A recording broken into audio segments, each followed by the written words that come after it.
Okay, welcome back to the tutorial session. It's already time, so let's start.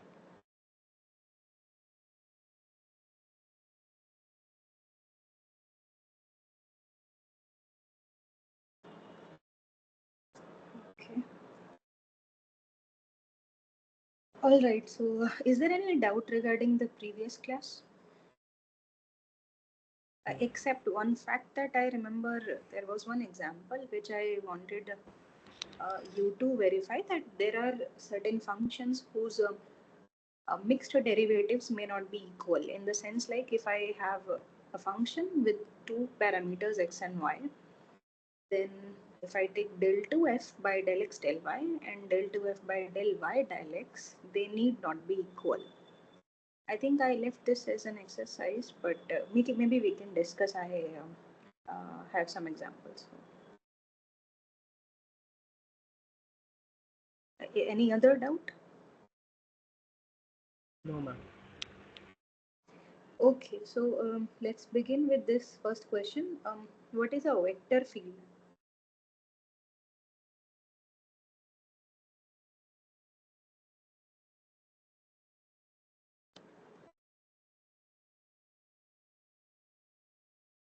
If we see the notes, I think it has been discussed somewhere.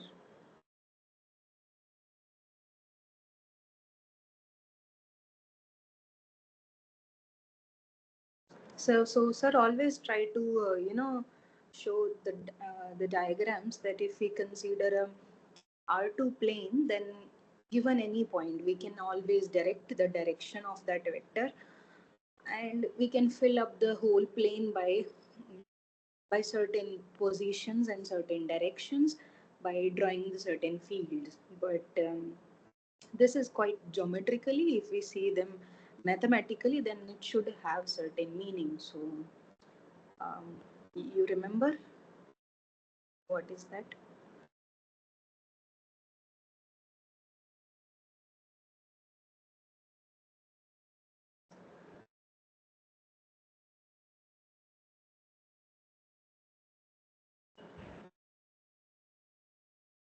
It's some kind of function, but it has certain properties.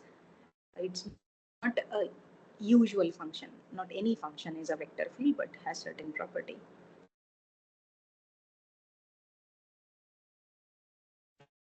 I can't get it right now.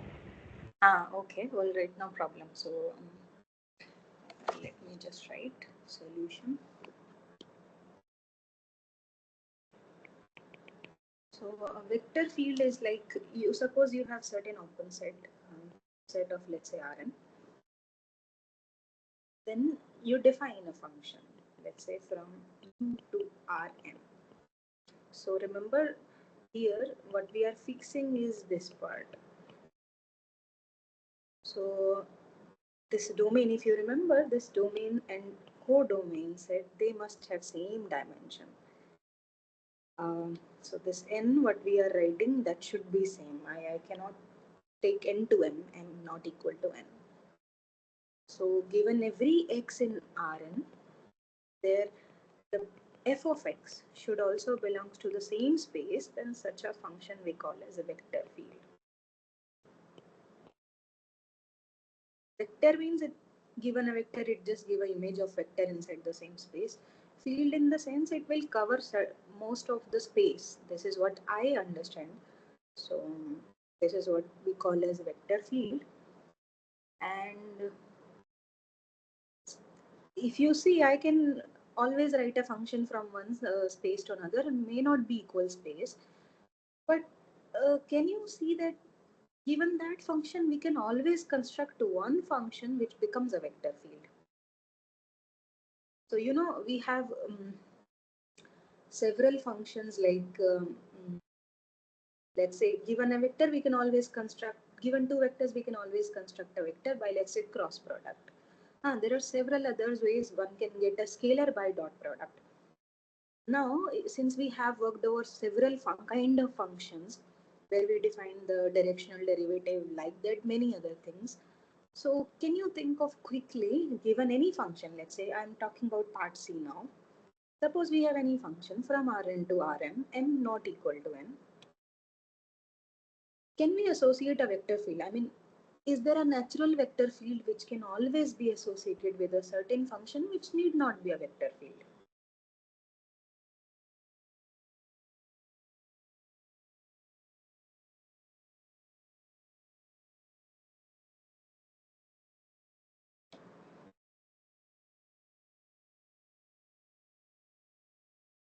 Ma'am, repeat the last part of the question. Yeah, so what I'm saying, suppose one function is given to you which may not be a vector field. That means the domain and codomain may not be have same dimension, may do not need not have.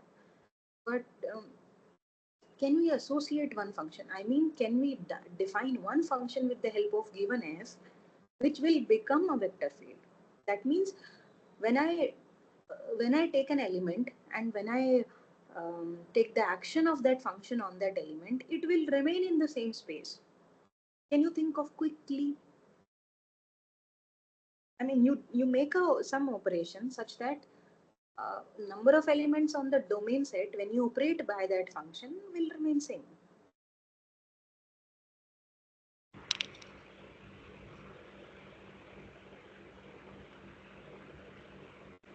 Okay, maybe just a small hint.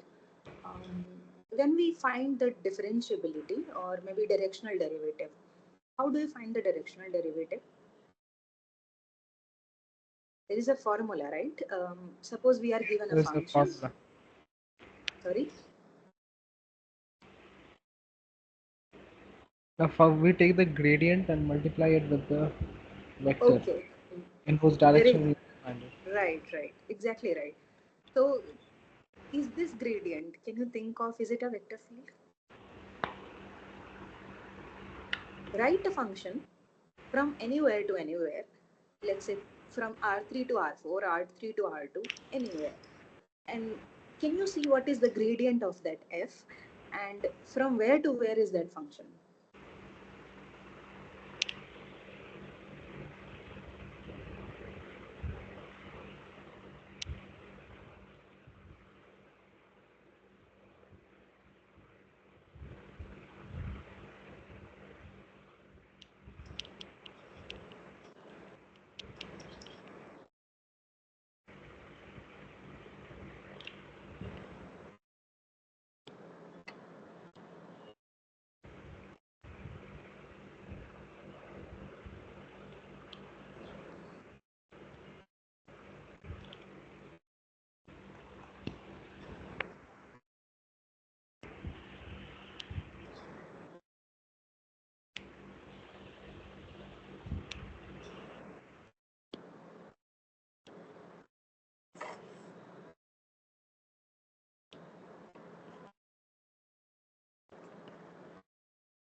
Yeah, is it an example of a vector field? I'll need your help with this one. Okay, let me just try to show you. Suppose you have f from. Okay, so recall if I have f from R3 to any space, I call it, let's say, R2. So you have certain function which is being uh, has to be defined like this. Let's say f1 of xyz, first component, and of course it can be defined with the help of xyz, any of the variables. Same thing f2. So we have only two parameters because we are working in R2. This is all right, right? Suppose I want to take del f. What is the meaning? Yeah, what is this? It's Wait, like you each are, parameter inside the representation, we have to partially take the derivative in terms of x, y, and z. right. So how many parameters we have? X, Y, Z. So how many partial derivatives we have? The total we will have 6 partial derivatives. Well, you know, our parameters are only X, Y, Z, if you say. I am not writing a composition of certain function, right? It is, suppose I just write f x y z is same as x square plus y comma sine z, let's say. And if I ask you what is del f x y z, What would that be?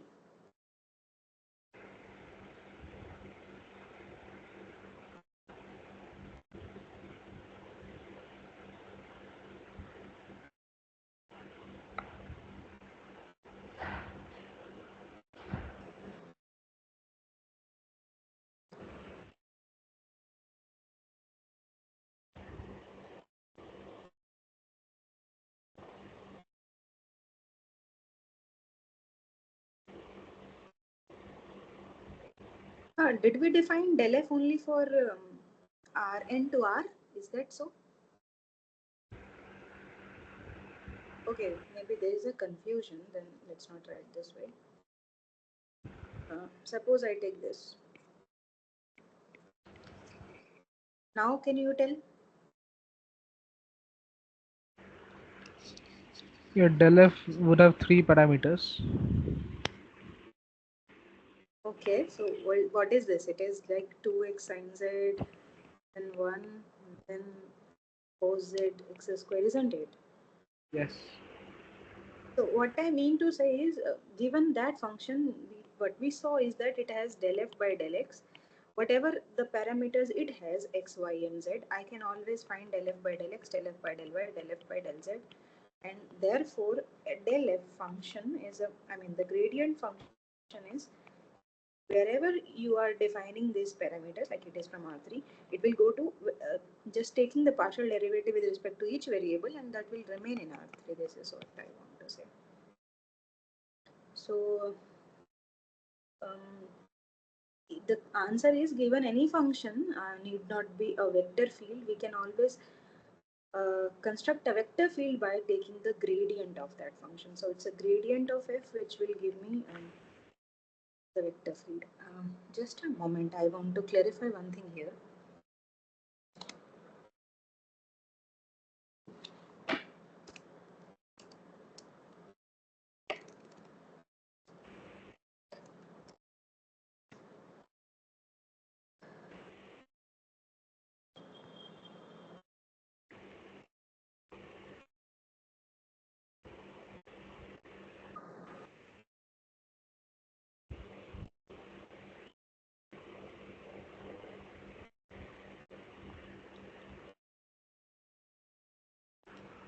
So did we define the partial, this gradient of f when f is from any Rn to Rm? We had defined for the case which you mentioned and for the composition case. Okay.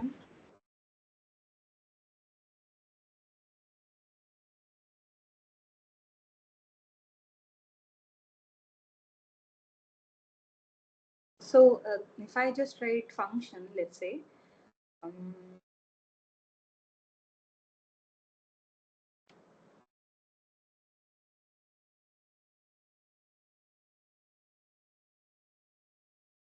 just a moment.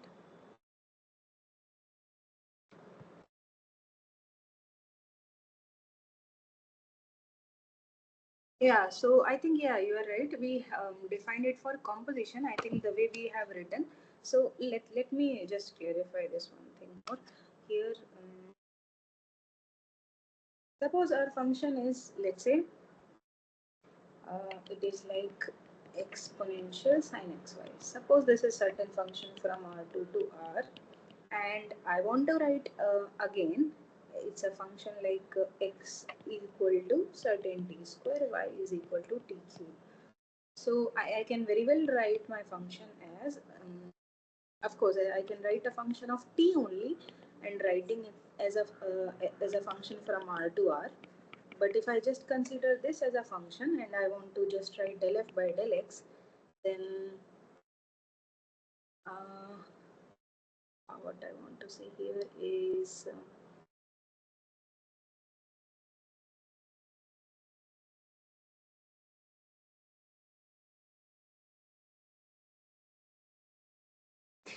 I can write this function just in terms of t, right? And then I can simply write del f by del t, and this is the only variable. But if I write del f by del x and del f by del y, then it will have two parameters. So if I just look at this way, it's not a vector field. But if I look at it f of t, it becomes a vector field.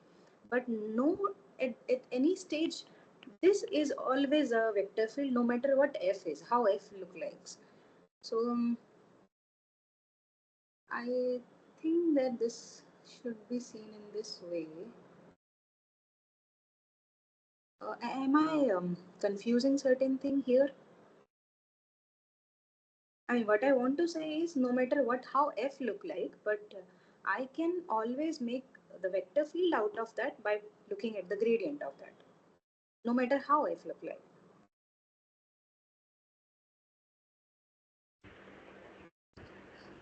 So like if you want to do that, we have to analyze the original thing with the dimension of the gradient.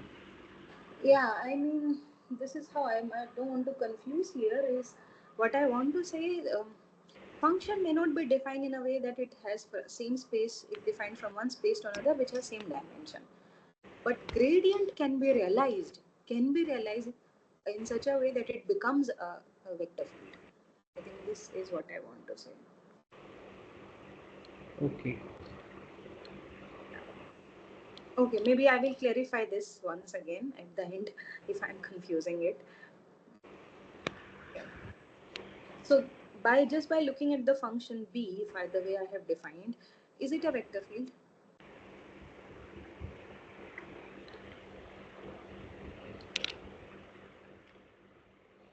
Repeat the statement. Yeah. So part B, I am just showing on the screen. This is visible, right? The screen. Yes, it's visible. Question 1, part B, is this given function, is it a vector field?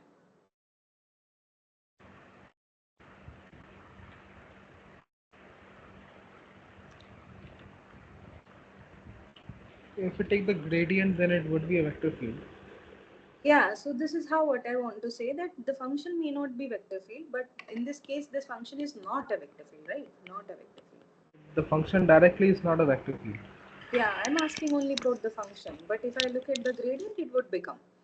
So, so here, this is what I want to clarify, that sometimes the function itself may not be, but I can always make function to be vector field by taking the gradient of that function. Okay. So I will maybe once again come back to this fact if I have I'm making certain mistake. Um, okay. So question 2. So given suppose now we have a vector field. Vector field again I remember it's just a function from one space to another where dimensions are same. When do we say is it conservative? Because most of the way Sir was asking, Sir was telling it has certain applications in physics, and there we think about the conservativity of the vector field. So, when do we say a vector field is conservative?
Okay, so let me discuss this. Suppose we have f, which is a vector field. So f is a vector field. If I can find a differentiable function f, okay, I just said that an example of vector field is a gradient of a function. Gradient of any function is always a vector field. But suppose I have a vector field can I say that it has to be the gradient of certain function? Right? Need not be in general. Yeah. Is that okay? It need not be. Need not be. But the meaning of conservative is that if there exists, so we say that f is said to be conservative if I can find if there exists a differentiable function f such that capital F is the gradient of that function. It may not be in general, you cannot write your function to be as, your field to be as gradient of certain function. But if you can write that, then you say it's conservative.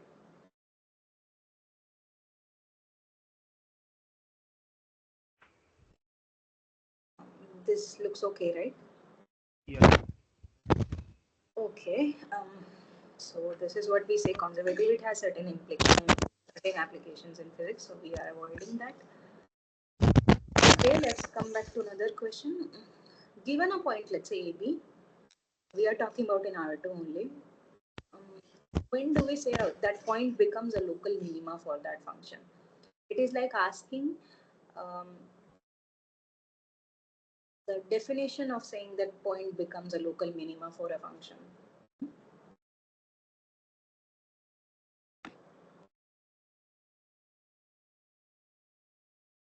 Of course, there are differences between local and global. This is what I want to point out here. Um, so suppose we have a point, we want to check whether it is local minima. So what condition does it should satisfy in order to say it becomes local minima?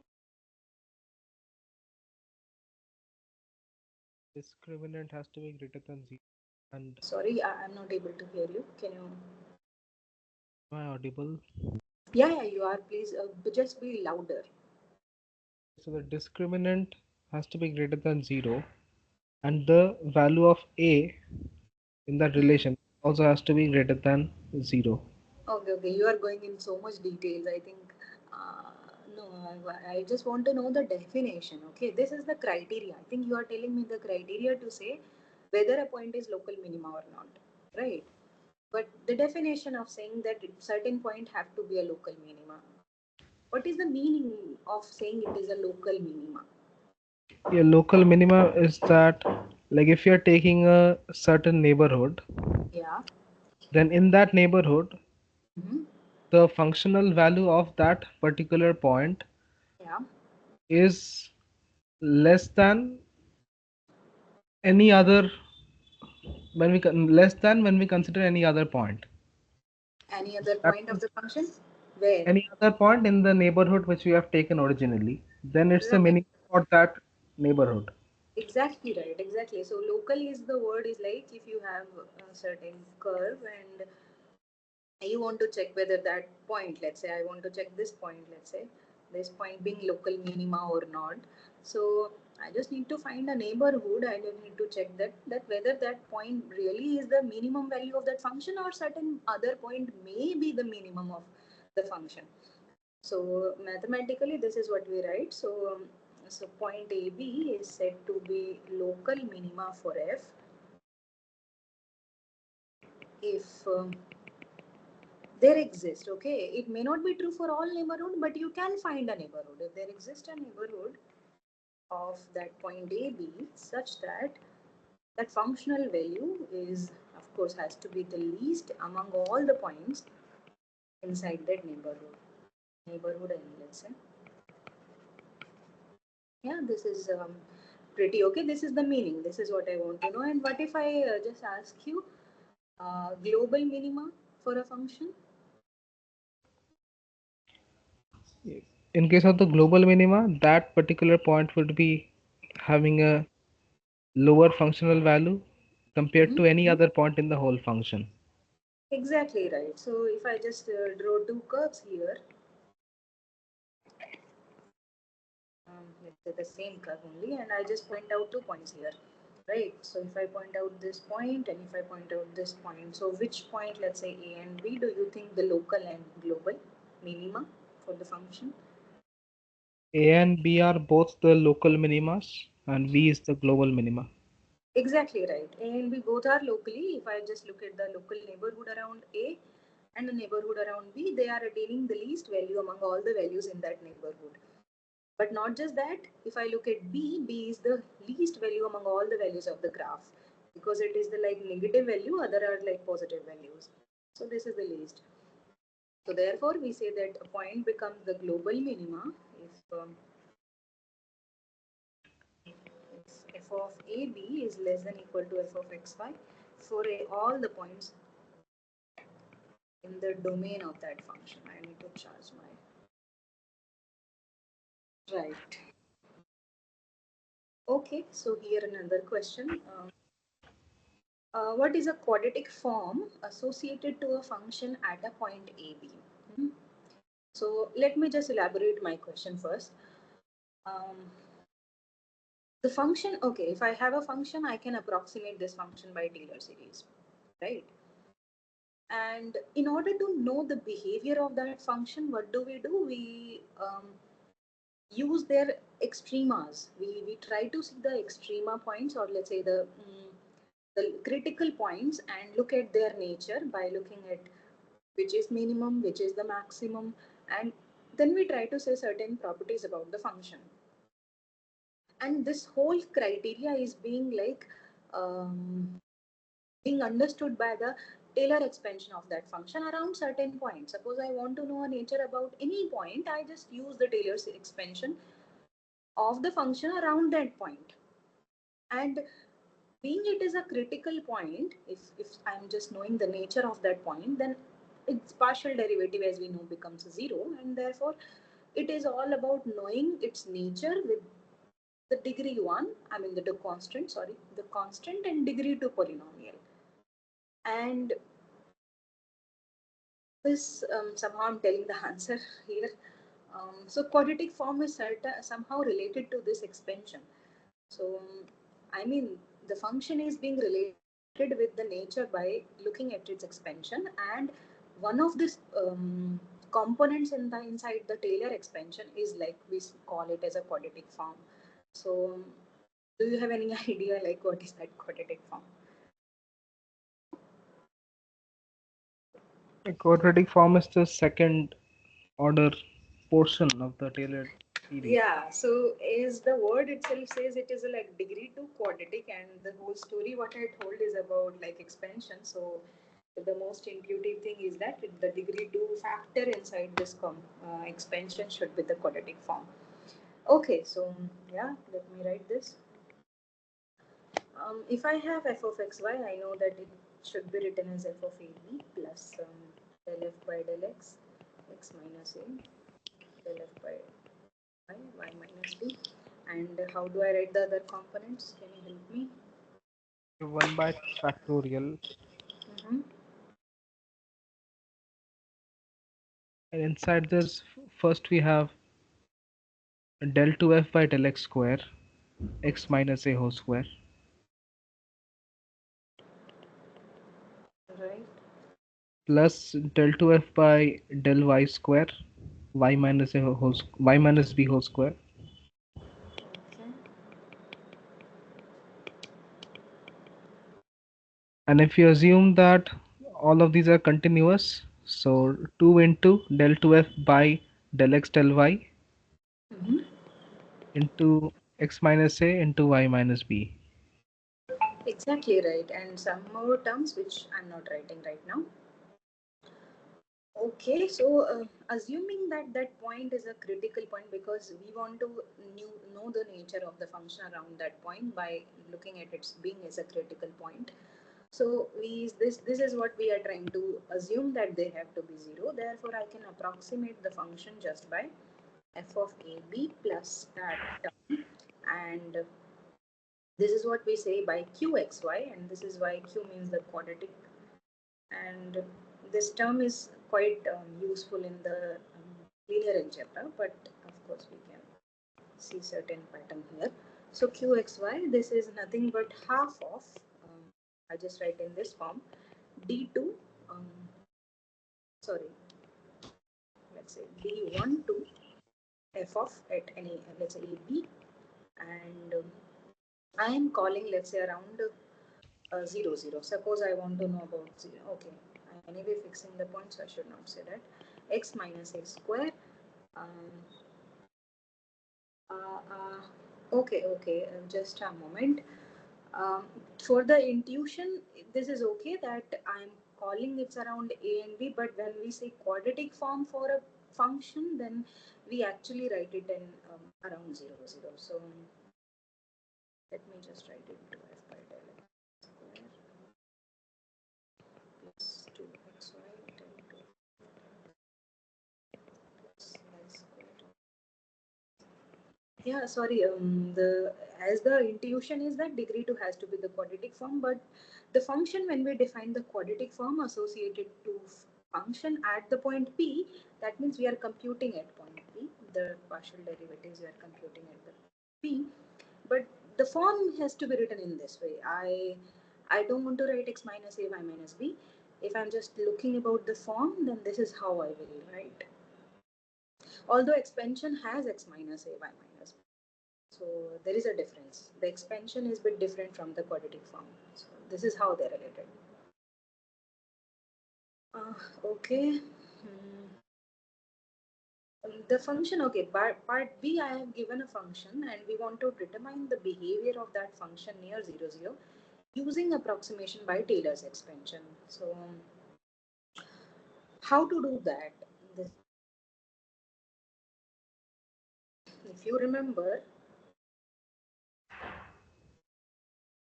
function, okay, what sir said, I think what you also remember is that when we approximate a function by x naught, y naught plus this whole second degree terms, and rest we forget by writing it is approximately same as this. Then if you remember, then out of this form, if out of this component we form what is A, what is B, what is C, and we also find what is D, right? And based on certain relation that D positive and then certain B square minus AC, something being positive, being negative, this say something. You remember this? Yes. Yeah, so here also we want to do the similar thing, and this somehow the second degree term is that what is playing the role here. If I can know the nature of that form, then I know the critical point being minima, maxima, or something like that. So let's do this part. Our function in this case, our function is um, e power minus x square plus y square, right? And we want to determine the behavior near 0, 0. So let's write first what f of 0, 0, I mean the expansion, how does it look like? So can you help me writing that? That this is approximately same as, yeah, first of all, gradient, if we try to verify that really this point is a critical point or not, can you check whether that is the case?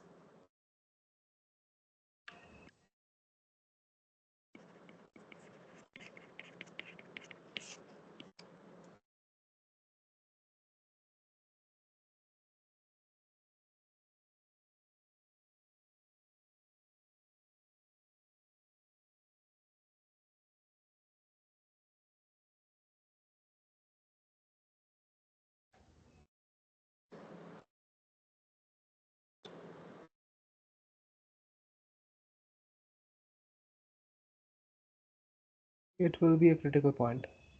It will be critical point, yeah, because your gradient f, it will be just minus 2x e power minus x square plus y square, and similarly the other point, and this will give you 0, implies x is 0 because exponential is never 0.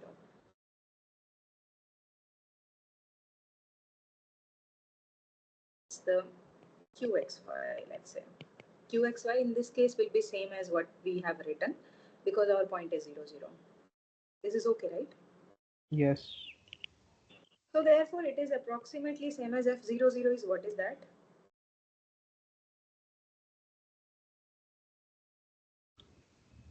F00 would be 1. Yeah, f0, 0 would be 1, and then what is qxy?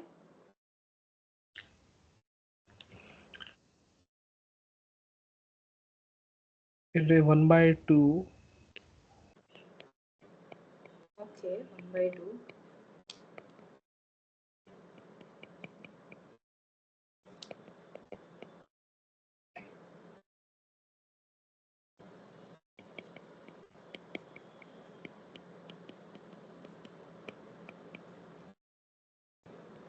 Yeah.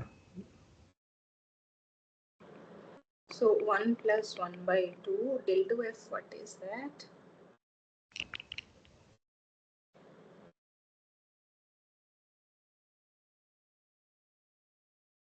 I think if I just differentiate this part again, I should get my del 2f, but if you see it is this part plus 4x square times something.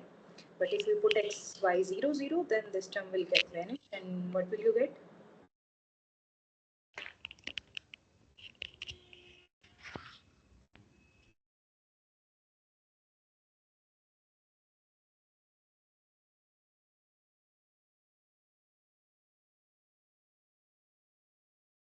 If we put just a minute.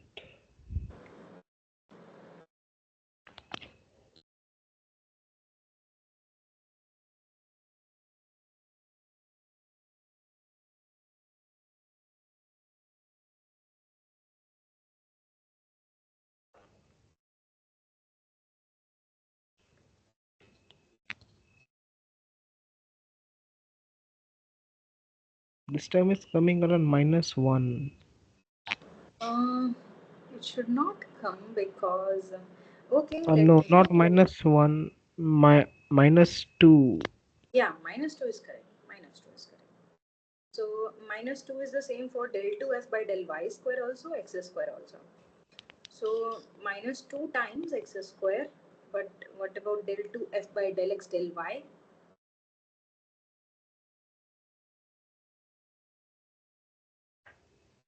I think if you put 0, 0, because we want to evaluate at 0, 0, you will get what the answer is.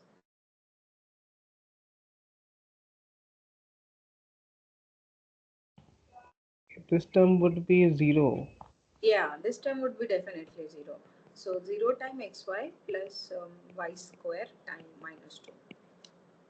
So your function is being approximated with 1 plus half, and it is minus 2x square minus 2y square. So it is like 1 minus x square plus y square.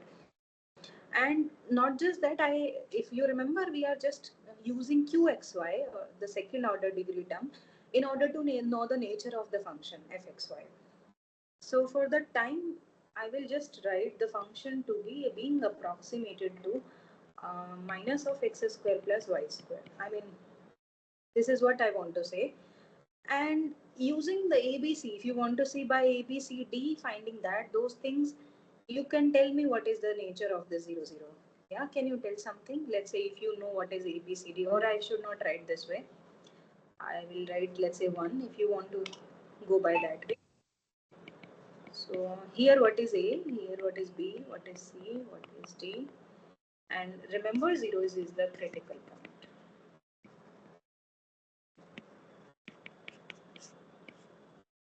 Like A, B, C are the coefficients of the Taylor series that form. So yeah, so what is that A, coefficient? yeah, A equals to 1, C equals to 1, B equals to 0. A equals to, just a moment, minus 1, B 0, this is minus 1. Yeah, -1. Yeah. Okay, what about D? D is AC minus B square. Okay, let me just also check whether D is really that.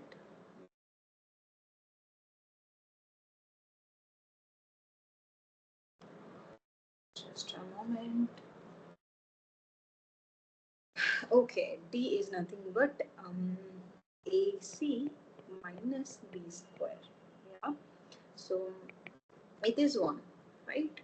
So this is what we know about this. Now can you say something? Yeah, the case was that if D is less than 0, then it would be a saddle point for sure. But D is greater than 0 Yeah, so and A certainly. is less than 0. So 0, 0 would be a local maxima for this function. Okay, just a moment. Let me also check what you want to say here. So, if I remember correctly, I think we need to find the sine of AC minus B square, that means D, and then we have to find the del 2y, right? Not del 2x. L2y. Just a moment, let me check also.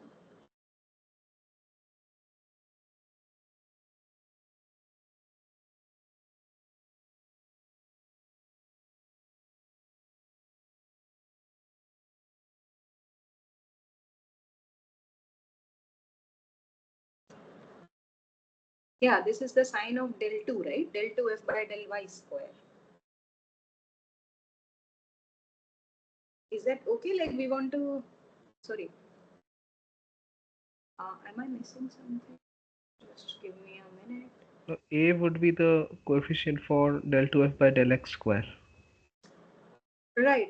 Sorry, I miss. I think A is what we have to check. So, okay. So the property is del 2f by del x square. This being positive or negative, and D must be positive. So, what is the condition? Suppose we are D is anyway positive. We are in that condition. What about being positive, negative? Which will tell the minima and maxima? If A is negative, it would be a maxima. Yeah. So if A is negative, so since A is -1, so it is maxima. So therefore, this point is it local or global, by the way? It would be local. It'll be very local. Exactly right. So this is nothing but a local maximum. So here is one thing. If you don't want to go to the business of all this, you can very well understand the nature of the function by looking at the qxy. So I just want to maybe one remark here. You can clearly see that 0, 0 is a local maxima for the function. But I am just saying that this function is being approximated by that quadratic form. This is what is important to us because you are analyzing only because of that. You are not even bothering about what is f00, right? The constant 1. You do not even bother about what is that value. It is certain constant to you and you only think about what is qxy. So graphically what the meaning here is you want to understand the nature of function through qxy, and what is qxy in this case? It is minus of x square plus y square. Can you help me in drawing this graph?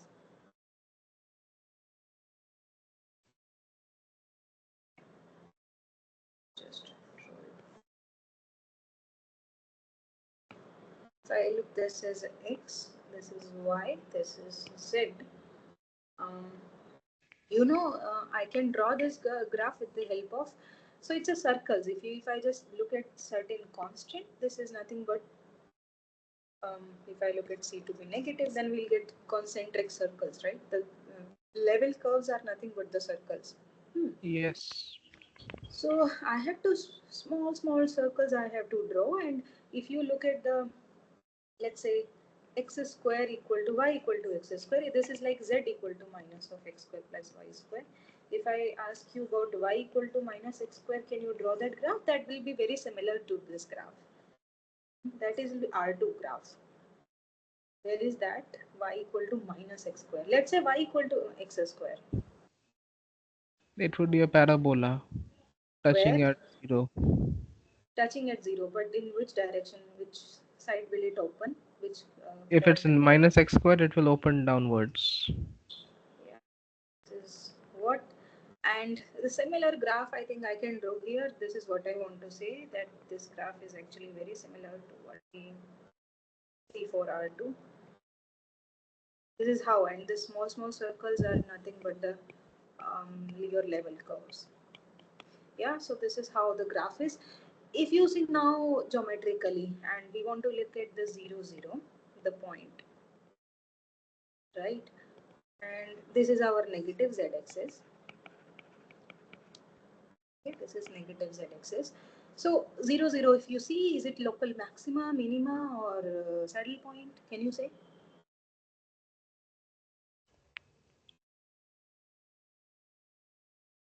I mean, you can see from the function, the way it has been In defined. It this is, case, it would be the local maxima. yeah, it will be the local maximum, because on the graph, you can also see from the very definition of the function that function has all values negative and it becomes 0 only when x, y both are 0. So the only the maximum value it has possible is just 0, and which is possible only at 0, 0. So this is nothing but the local maximum. But of course, it is local maximum only. Okay. So this is okay, right? Yes. All right. This is, I mean, I just want to say what, I mean, to emphasize here is that nature of the function can be determined through the quadratic form. As much as you understand the quadratic form, that will tell you the nature of the function. And this is what exactly the formula ABCD all is telling you. Okay, so let's go to this problem. Ma'am, We have, repeat the last sentence which you said. yeah, so I just said that, the nature of the function that you are trying to know is through by looking at the behavior of the critical points, right? You saw that your function is having a maximum value. That means you can somehow draw your graph. So if you do not know this graph, let's say you do not know this graph, and somebody asks you to draw this graph, roughly how will you draw? You just know this is z, this is x-axis, this is y-axis. You know, 0 0 is the local maximum. So Yes. that, yeah, that would really mean you that that function has to have the value to be positive. If I mean, it has value maximum only at 0, except that its values are negative. So the function should be decreasing all the time, but it increases only when 0 0 is the point. Otherwise, it is all the time decreasing. So if I start with, suppose this, let's say for R2, I want to draw this graph by saying 0 0 is the local maxima. I want to know, I start with minus x-axis and I want to draw the graph till positive x-axis. I want to draw here the graph. This is my minus y, this is my plus y. Saying that it is local minima, that means the nature of the graph should be like this, right? Should be like this. Yes. If you draw this way, then of course this will be these points will become the maxima. If you draw this way, the other points will become the maxima. So somehow, knowing the nature of critical points, you know the function also. So here, the And yeah, nature like of, the technique was that depending on the degree of the function, we would determine how many times it would actually turn. right, exactly right. And if you know critical points, meaning you somehow you cut your axis, right? You, how many times would you cut your axis? So that would tell you that number of points can be, like, suppose there can be many points which will cut here and there and like that. But saying that the nature, okay, locally, if I want to know the nature, suppose I want to say this is the local minima, or then that would mean that the graph should turn like this only. This is the only possible way the graph should look like. That means if you know every point, let's say, if you know the nature of your critical points, every critical point you know, then can you draw the graph? I think you can draw the graph. Yeah, suppose I tell you, And yeah, that if we also have the roots, we can draw it more precisely. more precisely, exactly right. But I would say that knowing nature of the graph at every point locally, can help, you can draw the graph fully, I think. Because suppose I tell you, minus 1 0, I will tell you, um, eh, that x equal to minus 5, minus 4, minus 3, minus 2, minus, let's say, minus 1 0 1 up to 5. I tell you the nature. I will tell you this is nothing but the local minima, this is nothing but the global minima, this will become the again local minima, this will become the local maxima. I think you can draw the graph. If suppose x equal to minus 5, I say this is local minima and minus 3 is a global minima. That means, suppose the function is, it's decreasing. Let's say I want to make sure that the function will decrease at this point, right? And global minima, if I tell you the minimum value also, say let's say minus 10, then you have to go to minus 10 at minus 3, you have to go to minus 10. I will tell you this is nothing but minima in certain neighborhood, and certain point I will tell you 0 is the maximum value, then you will draw its maximum at that point. And this is how you will cover up all the graph. So your function can be totally determined if I tell you all the local minima, maximas, and all. So basically, the critical points can help you in knowing the nature of a function very well, and therefore you can draw the graph. So, and most of the things, if you have seen that It's all about knowing ABCDs and knowing the nature of how D is positive or not. And that is fully dependent on the second quadratic form. It's not nothing to do with the first coefficient or the remaining coefficients. So therefore, if you can um, draw the quadratic form and know the nature of the quadratic form, I think then you can tell the nature of the graph at that critical points. This is what I want to say. And of course, quadratic form is very well related to the your points, your what points you are looking, because if you see the quadratic form I have written, it has to evaluate at that point. So this evaluation is that point. So of course, this point is not, I'm not saying that if you do not take x minus a whole square, that means the point is not relevant. The point is relevant because you are finding the coefficients of their quadratic form with the help of that critical point. And therefore, the nature of the quadratic form differs if you take the different points. And the nature of the quadratic form will tell you the nature of your function somehow.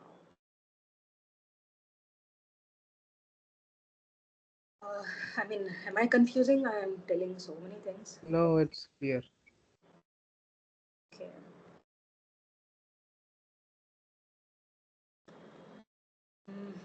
Okay, so this is another problem where we want to solve the maximum of a function, but with certain constraints. My function is x plus y, and my constraint is x square plus y square equal to 1.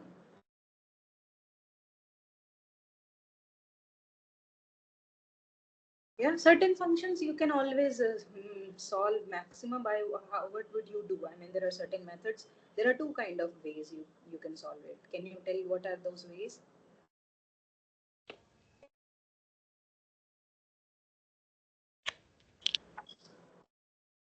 One is just now we discussed, right? You find the critical points, and then look at the quadratic form and find the nature of that function around that. But I think this is highly computational. But there is one more way. I think what sir told, the by using Lagrange um, function and then its Lagrange coefficients, I think one can do it. You remember that? I remember that he told us that, but I forgot how to use it exactly. Mm-hmm. Okay, I think what he said is, in order to say if certain point is being maxima or minima, it should satisfy one thing. It should satisfy that del f, if my this is my g. Remember what he told, that gxy you write always in such a way that it equals to 0. So I will write x square plus y square minus 1. So that this condition is being equal to 0 will be satisfied. So del f plus lambda times del g equals 0. This is the first thing that he said, that you equate this to 0 and find the lambda. And not just that, you should have those same, let's say you want to write del f x naught y naught g x naught y naught, then that point should also satisfy your g. Not just that, it should also satisfy this. And from here you can conclude something, being it is maxima, minima. Okay, you. I think let's do some example. Then maybe you will to recall. So okay, can you find this lambda and tell me? Can you solve these two equations?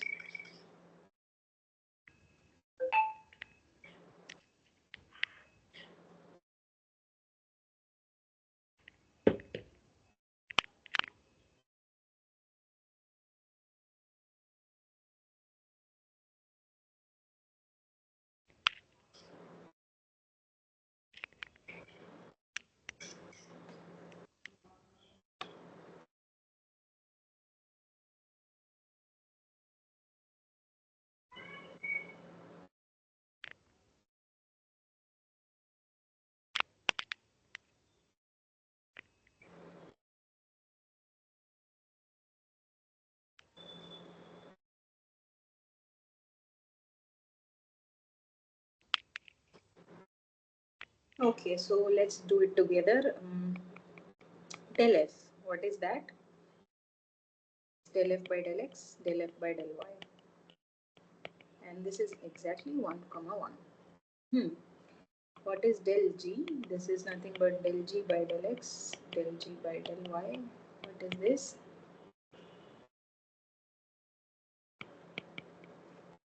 This is okay, right? Now Yes. I want to write 1 1 plus lambda times 2x 2y, and I want to equate it to 0. 0 meaning 0 comma 0. This is what 0 is. 1 plus lambda times 2x, this being 0, and 1 plus lambda times 2y being 0. Can you solve this and tell me the lambdas or xy? Because anyway, this will tell me the critical points, okay? And not just that, I should have g of xy is also 0. Then only I will call them critical. In fact, the extremes, I should say.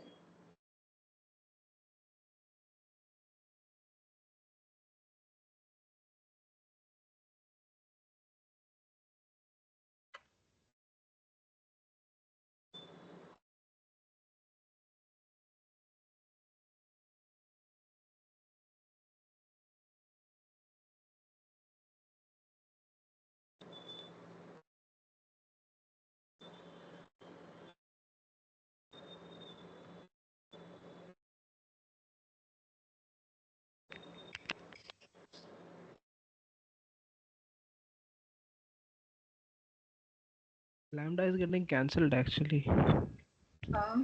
Is that so?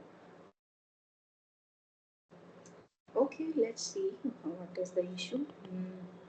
Lambda is minus 1 by 2x, assuming that, of course, x y and non-zero can only make sense. Y lambda is also equal to minus 1 by 2y. If I equate, what would I get? You get This is, x equal to y. yeah, so one thing is that it should be there. If at all there is one point which there is a being, it is a 0 or non-zero. Let's say if I look at x being 0, is it allowed? If I take y to be 0, is that allowed? I mean, apart from this choice, is it necessary or this has to be sufficient? I mean, this has to be there. Yeah, in this case, this is the relation for lambda. So in this particular case, it won't be allowed if x and y are 0. Yeah, right. So if x is 0, 1 is 0, which is of course not, of course, never possible. So x, y are in fact never 0. So x equal to y is the thing. This is one relation which we got by equating lambda, this for first equation. Now use second equation to say something about x and y. Can you say something?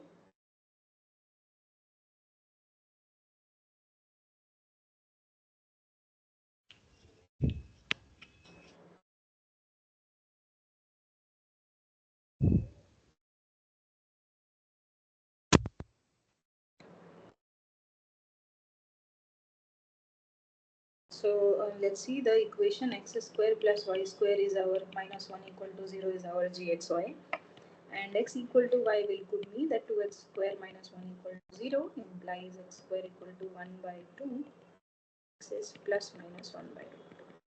Yeah. Yeah.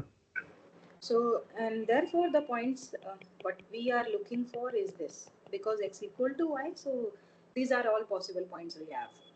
And you know, this method is just saying that you can find these points and necessarily your maxima and minima has to be one of them. Yeah, this is what the Lagrangian method says.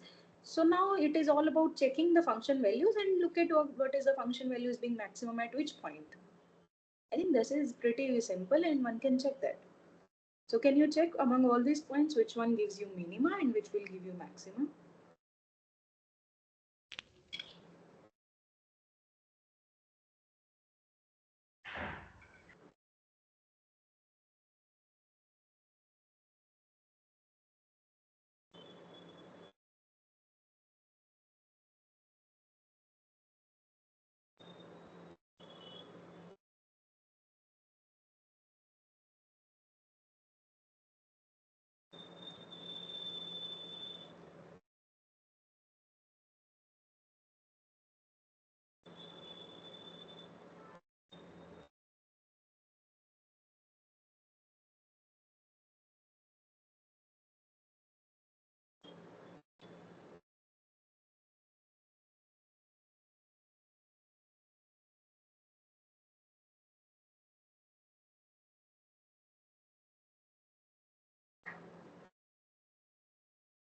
Okay, looking at the function, if you see, your function is sum of x and y.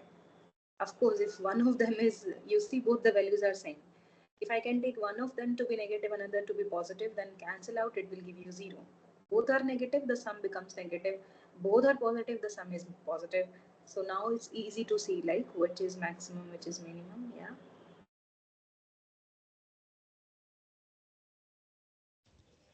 Ma'am, repeat the last part which you said. Yeah, I just said we have 4 points here, and x and y both are same.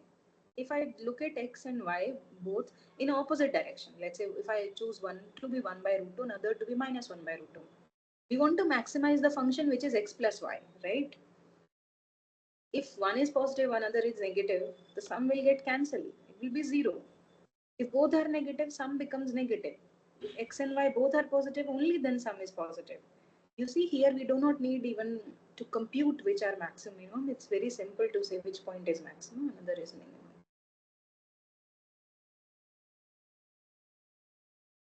Are you following or am I confusing you? Yeah. Okay, just let me just say what I want to say. This is my function which I want to maximize, right? And your points seem to be 1 by root 2, 1 by root 2. This is one point. Another point is this. Oh, just a moment. Our x equal to y, right? I'm sorry, I confused you. I think these are the only points. Yeah. Yeah, sorry. So then maximum is easy to see, right? This will give you maxima. This will give you minima, right? And one can also check what is the function value. So if one wants to know that, it's just 2 by root 2. This is fine, right? Okay, like how are we seeing it using the functional value, which is maxima and which is minima? Oh, okay. I mean, what is the meaning of saying it is maxima? And what is this value, by the way?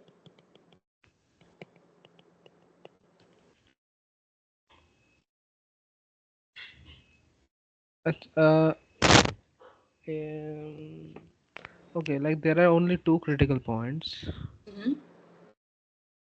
Suppose there Okay, are yeah. many. Okay, in this case, yeah, we can assume that one will, which one is minima, which is maxima. Okay. Suppose there are many. Suppose there are Yeah, like many. I was thinking there could be another case where there are many more critical points in between. There, this thing need not hold true because I mean, there will it be more turns in between. no, I think, if you have several other points, you want to know the maxima or minima. Can you see the function values and see what will give you the maximum value and which will give you the minimum value?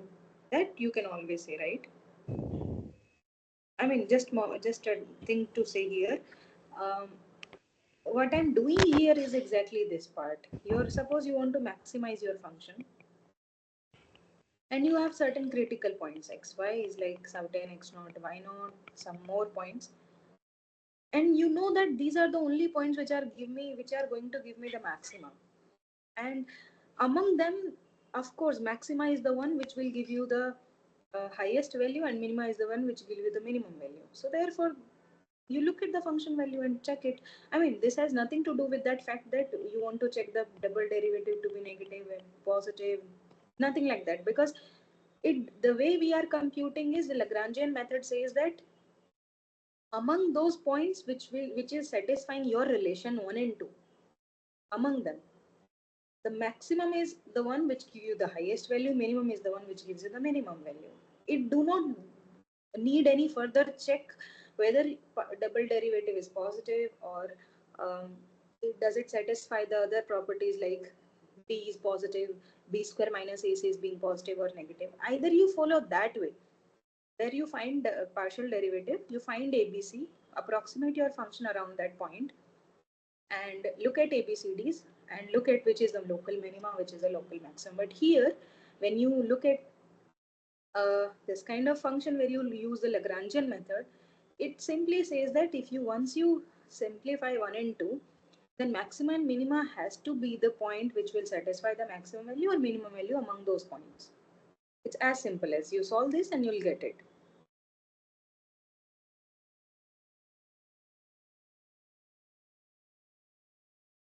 Okay. Yeah, either you follow that way where you use ABCDs and determine the nature. Otherwise, if you follow the notes by sir, as he mentioned, this method will tell you maxima and minima just in one go by finding 1 and 2 is a solution of equation 1 and 2. Are you following? Yes. Okay, it doesn't look like being so much convinced. Anyway, you can go back, and if you have certain other doubt, we can discuss. Or if I'm missing something, you can also point out sometime later. Okay.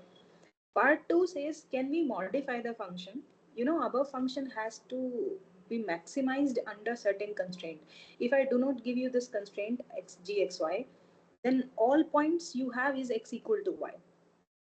Yeah, and of course, you cannot maximize the function. There is no point where you can find a maximum value if you have x equal to y. This is a line and there is no end to it. Your function value has the maximum value is as x goes, and you do not have the highest value where it get attained. But under a certain constraint, you know what is the value. So what I'm saying is, if I just remove the constraint, uh, I mean, can I change this problem in such a way that it becomes unconstrained?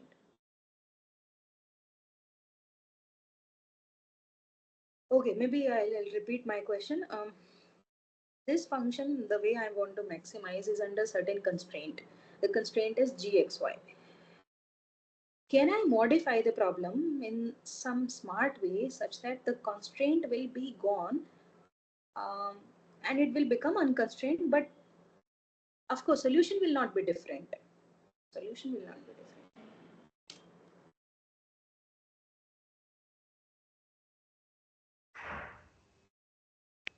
Like when we put a constraint, we are basically defining the range in which we have to check for the maximized value. Exactly right. Exactly right. So can we always do this? This is what I want to say here. I mean, Sir also mentioned the similar kind of remark in his lectures that need not necessarily be you cannot change all the time your unconstrained constraint problem to an unconstrained. Suppose I give you one fxy. You maximize function which is x square plus y square with respect to x plus y minus 1 equal to 0. Yeah, this is versus the function what we have maximize fxy x plus y with respect to, or maybe subject to, this is what we write, x square plus y square minus 1 equal to 0. You observe certain difference between two things, and I say, this is my claim, is that one problem can be made into unconstrained but not the other one.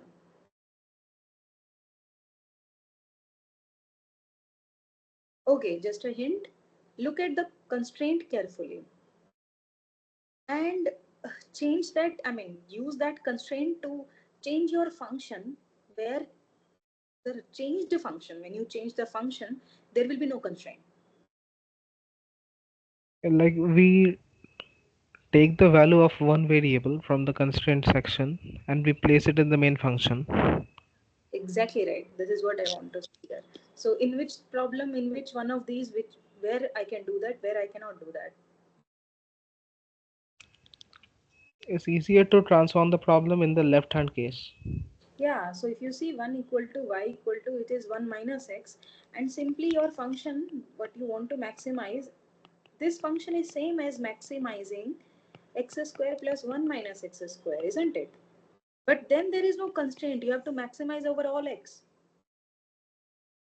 Yeah, there is no constraint where you have to, bound your x. There is no bound to that.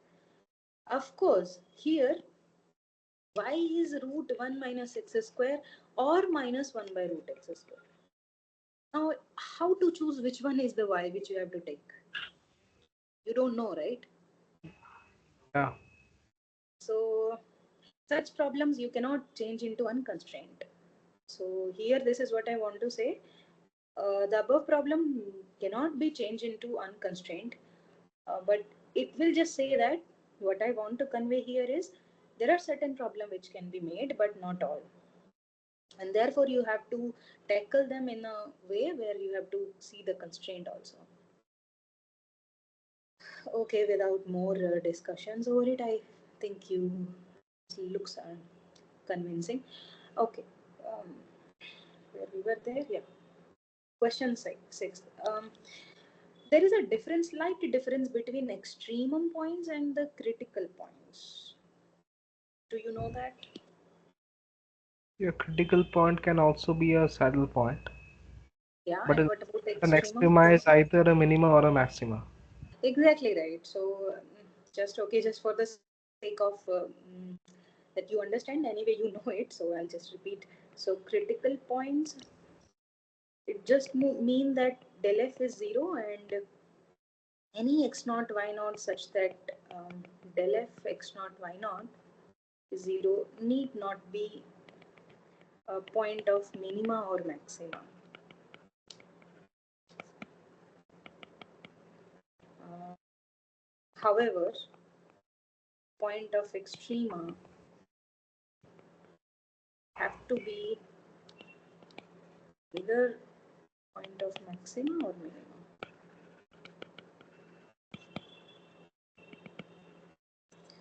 All right, so that's all which I want to say here. Question 7 now. Find the extrema for that function subject to this condition. Now, which way, if I ask you, which way would you prefer in order to see the extremas, like the Lagrangian method or the usual method of double derivatives?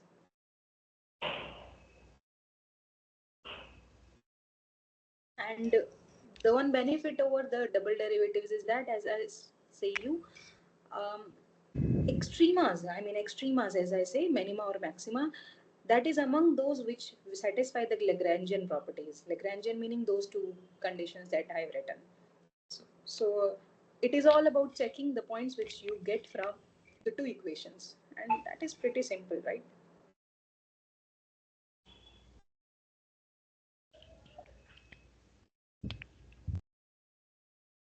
The Lagrangian one should be easier. Yeah. So let's do this then. Let's do this question with the help of Lagrangian. Its solution. Okay, if you remember, what is the first condition?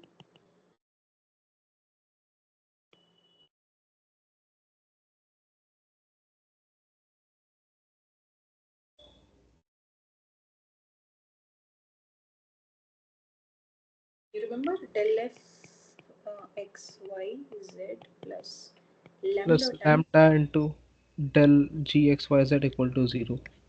Yeah. So what is the del f here? Quickly tell. Del f is 2x, 2y, 2z. 2x, 2y, 2z. What is del g? Remember, g1 has to take by transferring everything to the left, making it equal to 0. Well, Okay, del g is 2x, 4y minus 2z. exactly. Now let's try to figure out what is the lambda. Here it is all about, if you remember, sir said Lagrange method says that you differentiate and eliminate, right? And Yes. what the other way is that eliminate and differentiate, because we first eliminate to get the points and then we take the double derivatives and find the nature. But here you find the derivatives first and eliminate them to find the lambda and then get your points. All right. Okay, so what is the equation? If I equate it to 0, here the meaning of 0 is 0, 0, 0. 2x plus lambda times 2x equal to 0, 2y plus lambda times 4 times y is 0, 2z plus lambda times minus 2z is 0. Can you solve this?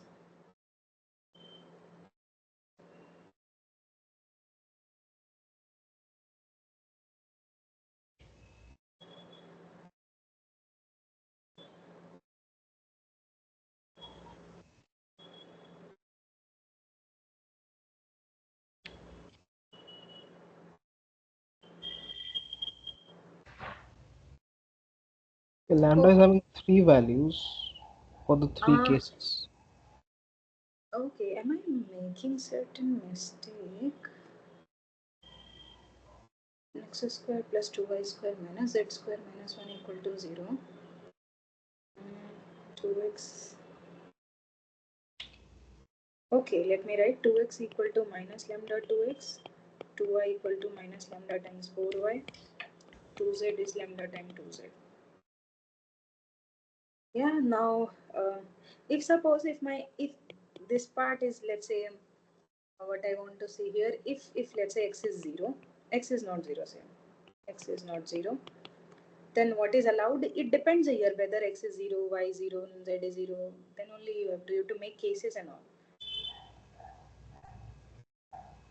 Yeah, if x is, because the way you are writing 2x is 1 plus lambda is 0, 2y 1 plus 2 lambda is 0, and then 2z 1 minus lambda is 0, right? It depends. Suppose you have x is non-zero, then what is the point of what is the value of lambda? Then it has to be minus 1, right? Is that okay? Yes. And suppose I assume lambda to be minus 1, then second equation will tell me what is y. Yeah, what is y?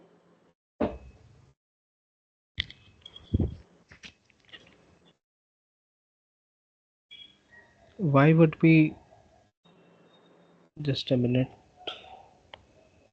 Why would be um,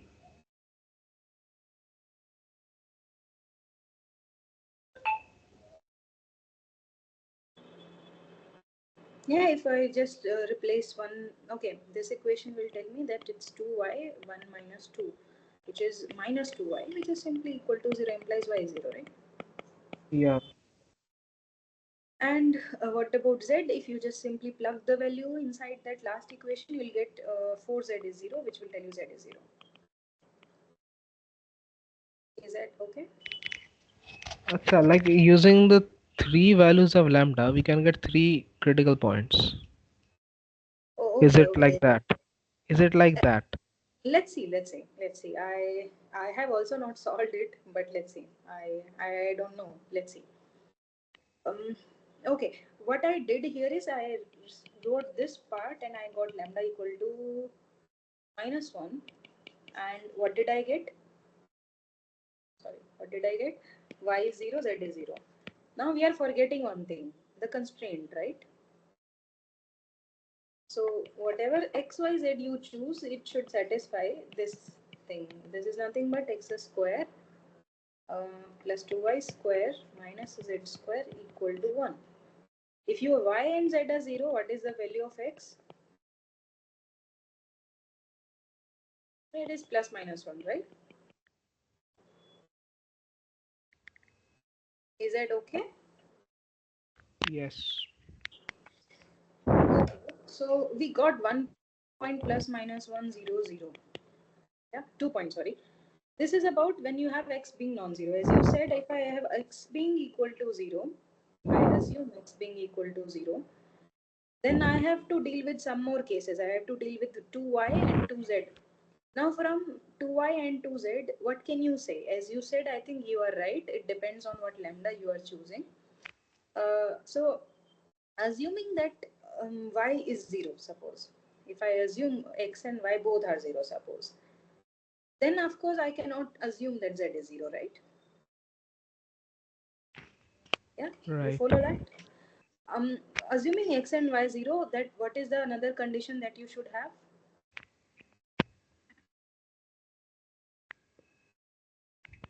From the last equation, you do not get anything other than the fact that lambda is 1. But we are not even bothering about what lambda is. We are bothering about what is x, y, z. So assume that, Like from the second case, we would get lambda equal to minus 1 by 2.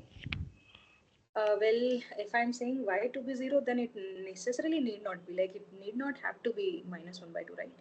If my y is 0, then equation is being satisfied. I don't care what lambda is.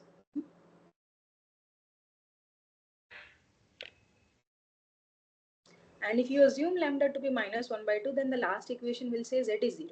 That is not allowed. So somehow the last equation tells you that lambda certainly cannot be minus 1, cannot be minus 1 by 2. Cannot be, both. Let me just copy these three equations. Let's do the analysis over there. Sorry.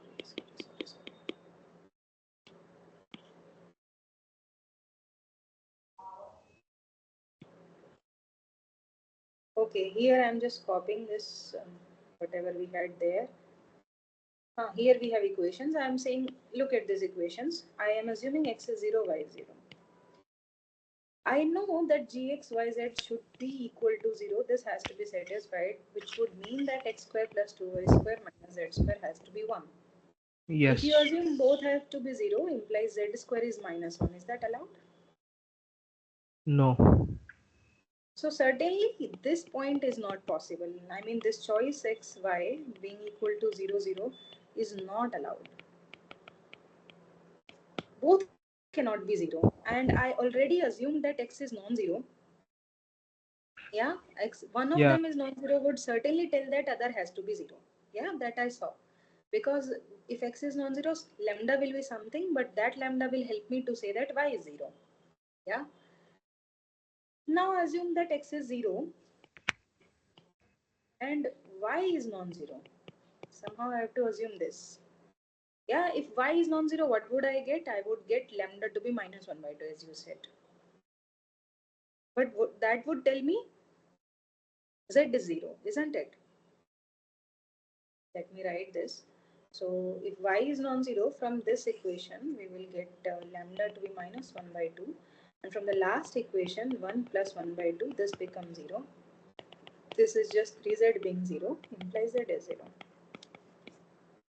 So 0, y, 0 is one of that point which we are now looking at, but it should also satisfy, this would satisfy g, x, y, z is 0. But this would tell that 2y square is 1, isn't it? Yes. And therefore y has to be plus minus 1 by root 2. Is there any choice left? This just does satisfy because y is not 0. Sorry, I'm not getting. This should satisfy the case which we're taking. That y is not equal to 0, which gives us lambda equal to minus 1 by 2. Correct. No, I'm saying that is that enough? The points which we got is plus minus 1, 0, 0. Another point is 0, comma plus minus 1 by root 2, 0. Is there any other point? For lambda equal to 1, we have to test the conditions. Okay. So let's say lambda equal to 1. Um, that would give y has to be 0, x has to be 0.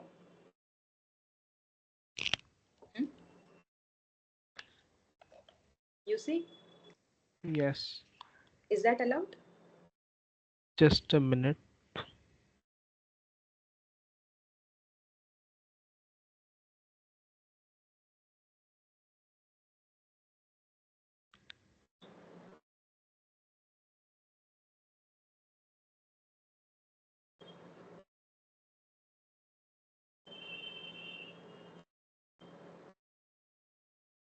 Ma'am, show the condition for gxy once. Sure.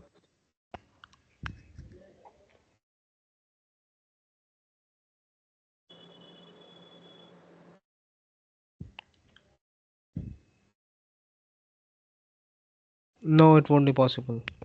Yeah, so therefore, what did you conclude here?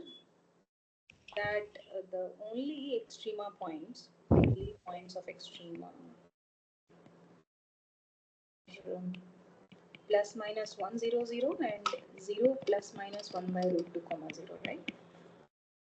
Now, can you verify which one is the maxima and which one is the minimum? And of course, this method tells you it has to be one of them.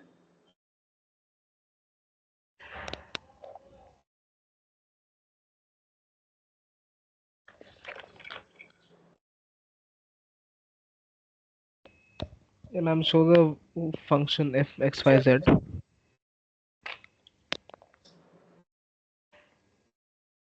Okay, points are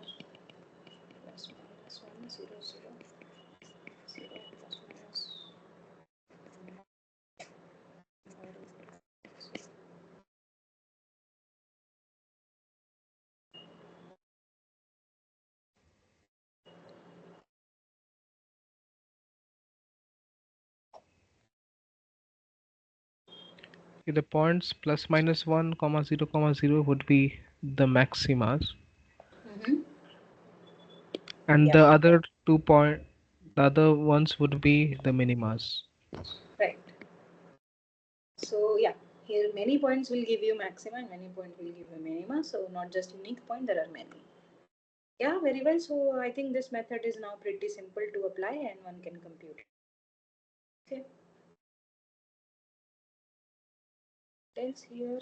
Okay, anyway, this you remember. I just want to know what is ABC. So anyway, you remember that A is nothing but half of del 2f by del x square, and at the point x naught y naught, and B is just del 2f half by del y square at x naught y naught. Sorry, am I making a mistake? It's C, right? This should be C. Del 2f by del x del y. X naught y naught. Half over here also, right? This is okay, right? Yes. Okay, so this is what we remember anyway. Uh, I guess this is also kind of repetition, but what is the discriminant? We all know discriminant is, do you remember? And also while calculating A, B and C, we put the half simply because for the quadratic terms we have 1 by 2 factorial. Okay. Like it's an observation, I think. Ah, okay. No, you are right. This half is important here. Yes. Um. Okay. The discriminant, if we look at this polynomial, sorry, this function which we have approximated by Taylor expansion at x naught y naught. What is the d here with the help of ABC? AC minus B square.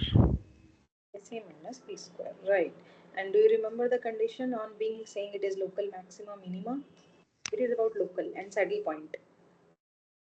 It is saddle point if discriminant is less than 0. D is less than 0. Okay. What about local minima? For local minima, D is greater than 0 and A is greater than 0. Yeah. And for local maxima, D is greater than 0, A is less than 0.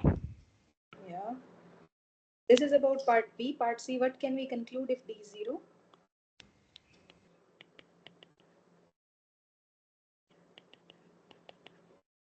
Suppose you have certain x naught y naught for which your expansion has D becomes 0. Can you conclude anything for that point?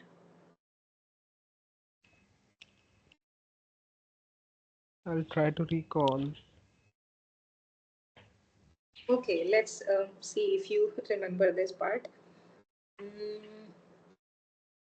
no, I don't think I can relate with the one variable because if I have double derivative being 0, double derivative being positive, double derivative being negative, I think you can tell this. This is about minima and this is about maxima. What is If it? Double. AC minus B squared is 0, there are multiple critical points.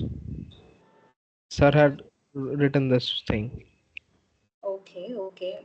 Yeah, yeah. If this is non-zero, there will be many critical points. Need not be a unique critical point. This is very good observation. So many critical points. But can you conclude anything about the nature of the critical points? So, one thing here is that no conclusion can be made about these critical points.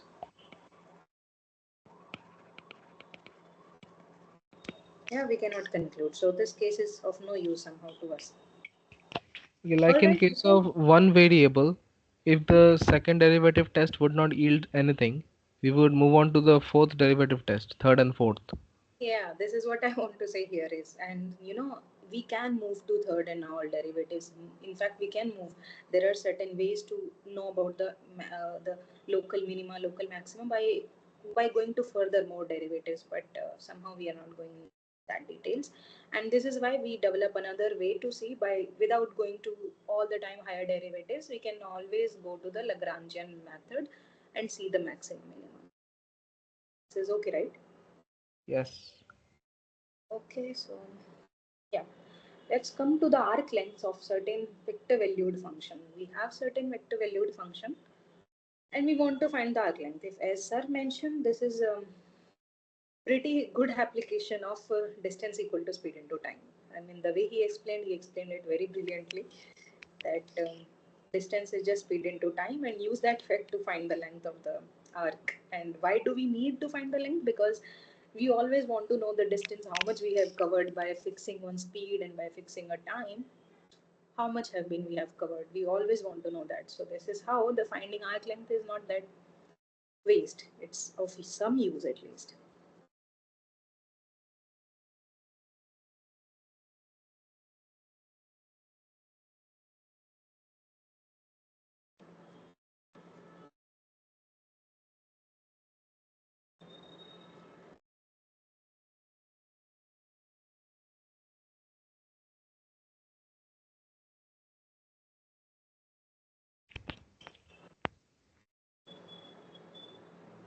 I think if I remember it correctly, the way he explained is certain like, okay, let me draw it more nicely.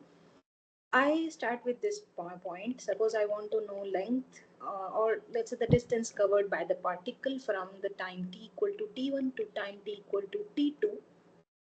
Of course, he may not have maintained the same speed. Otherwise, things would have been easier. But speed might vary, and this is what the distance, right? If I start from here and I want to go to here, this is what I want to know. And I just know that time is given to us. We all just want to know the speed. As much as I know about the speed, I can tell you the distance. This is And like if we had to find the displacement, we would just have taken the difference of the position vectors and taken the correct. norm. Right, right. But this is about finding the complete distance which he has covered from the time t1 to t2. So it's basically the length of the arc, the same thing that we want to know. But if the things are like very constant, then we could have just moved in this way and we could have get the distance. But since the speed is not constant, we cannot use that fact. And all the time speed, I know it is nothing but the derivative, right? Velocity and magnitude of the velocity is nothing but the speed. The distance, the difference between velocity and the speed is the magnitude of the velocity, right? Yes. So you all the time take the derivatives, take the time derivatives. Derivatives are nothing but the tangents to the curve, right? If you have RT as a curve, then R prime T is nothing but the tangent to that curve. And once you change the T, your instantaneous speed is that you can compute, right? By taking the derivative and look at what time you want to know. Yeah, like using the instantaneous speed at each point, we Yeah, integrate it together and we get the total distance. exactly right. So if you know this without even remembering what is the arc length, if you understand the concept, then you understand that it is nothing but the integration of your the prime. Prime would mean that you are looking at the speed, and into time will mean that you want to integrate with that, right? So because you want to write it at every time you want to find, and you want to compute the whole distance, so you want to basically sum up all the things. Sum up means integration, it's the same thing. But you need to find the norm, because this is a vector, you cannot integrate. You can integrate a function, but that has to be have a norm, meaning the distance. This is nothing but the speed, but this is nothing but the velocity. All right, so this you have to integrate with respect to this is nothing but your arc length. Okay, knowing this, can you compute now? Yes. Okay, let's do this first part. RT is nothing but 3t minus 2 I cap 4t plus 5 j cap or k cap g. Okay. Yeah, so what is the r prime t? First of all, the vector r prime t. Hmm? It's like you take the It's derivative like of a this. gradient. Yeah, it's like a gradient. So then it's like you have one component R1, you have R2. So R1 by del dt, dr1 by dt, and then dr2 by dt. 3 I So cap plus 4 J cap. yeah, 3 I cap plus 4 j cap. Yeah, what is the, this is your R prime t. What is the norm of that? 5. It's 5. Oh, 10 plus 16, 5. Yeah. Now, what is the total distance which he has covered? Length is nothing but length. The time is from 1 to 5. Yeah, we have to just compute from 1 to 5, and this is nothing but 5 dt. Can you tell 20 me what units. is? Sorry. The answer would be 20 units of distance. Yes, it is the 20 units. It's 5 times t from 1 to 5, and therefore 5 times 4, which is 20 units. Alright, so this is what the length of that arc, and I think the other one you can compute, right? I just simply leave it for you. Yes. Okay, so let's leave this. Okay, can we find the critical points of this function? I think we have computed, so let's not do this. Like, quickly, can you tell me? I think we did it. I remember. Using the normal method, we did it. Yeah, so the critical points is like, okay, how do you find by the critical? There is one method only, right, to find the critical points? It's not extrema Okay, points. okay. Yeah, yeah.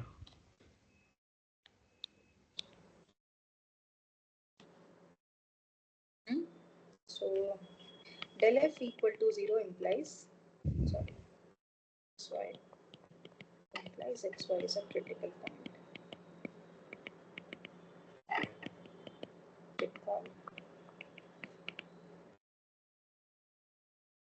Okay, so since we do not have time and I want to discuss a lot of things, can we quickly do it?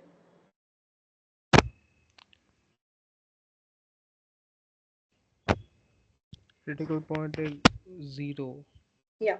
0. So only critical point here is 0, 0. So it's a unique point, and one can check the nature by looking at the graph and then do certain stuff. Okay, let's leave it. We will go to some other thing. We have given a function xy equal to x square minus, sorry, fxy equal to x square minus y square, and is 0, 0 critical point of f? Can we quickly check? It's just the gradient. Look at whether 0, 0 is a point satisfying the gradient being 0. Yes, it is a critical point. Right, so solution del f equal to 0, it would imply 2x minus 2y equal to 0, 0 implies, in fact, xy 0, 0 is the only critical point, right? 0, 0 is the only critical point. Can we, okay, how do you want to see this graph? I mean, how do you want to see the local maxima and minima? Do you want to draw the graph and see the local thing? Or do you want to approximate the function with the help of, what do we say? By Taylor's expansion. I think the graph. I think the graph is this. I also believe in this case the graph is more useful provided one knows the graph how to draw that. So for this x square minus y square, it's like you have several hyperbolas. Depending on what c you see, you know, if your function values is, let's say, x square minus y square is certain c. I don't know what c is, but if you see, if c is negative, then you will see the graph would be. It's easy to draw the graph provided you know the lines. First, you draw the lines. I should say.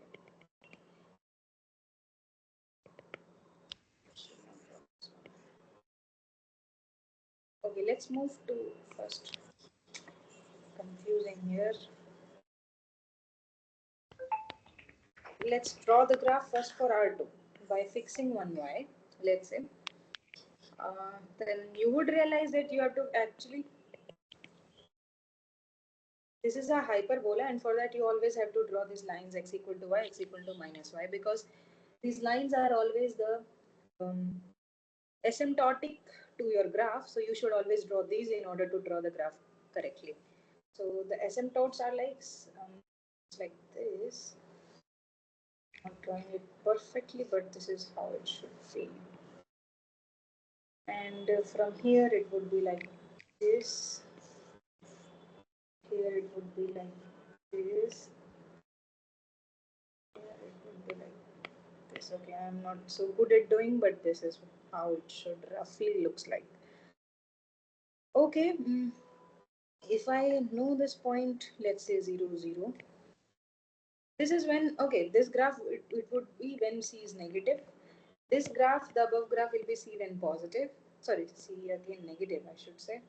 This positive. This is C negative. This is C positive.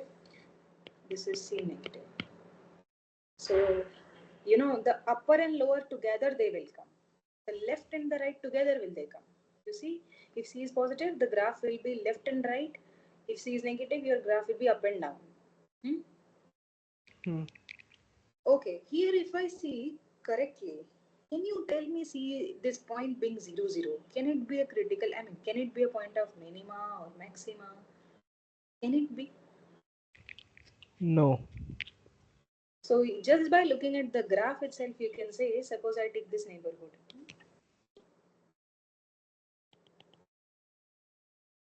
Yeah, there are certain points which are giving me maximum value, certain points which are giving me minimum value. So 0, 0 certainly cannot be a local minima and cannot be a maximum. So here the graph will tell you. So the graph says that 0, 0 is not. I request you to check this thing that it is not a maxima or minima by D, by A, B, C, and D. Because you can write your function as 0, 0 function values, it's 0, 0 only at 0, 0 plus A time x square, 2b time xy, c time y square. And if you see here, A is nothing but 2, I think, and B should be 0, and C again should be minus 2, I think. Yes. And you have to see this graph only 2 times x square minus y square. Yeah, it's like that only. I think half of that. It's same thing like x square minus y square. And from there, can you say your A is like, I think 1, D is your The 0, discriminant is less than 0. discriminant is less than 0. So therefore, it's neither a point of local minima nor a maxima. Is that okay? Yes. All right, so you can say neither of the way. And now similarly, can you say about xy, the graph xy? Okay, let me tell you how graphically it's look like. Maybe you can verify by ABCDs. Let's draw the graph. Its graph is also pretty interesting. Is it the rectangular hyperbola?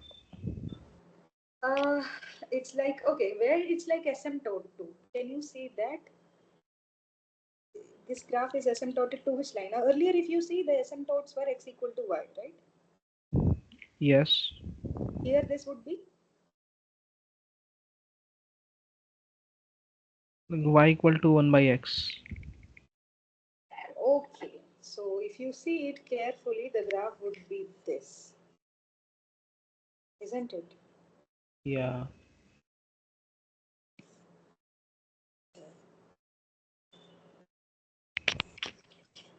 And if I ask you about the point 0, 0, say, can you This say will me also be a saddle point. again a saddle point? Yeah, very nice. So I think you can verify it's again neither a point of maximum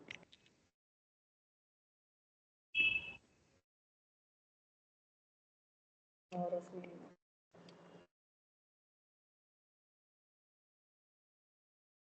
Okay, you can check it by ABCDs. Now let's go to this question or no? Let's do this or not?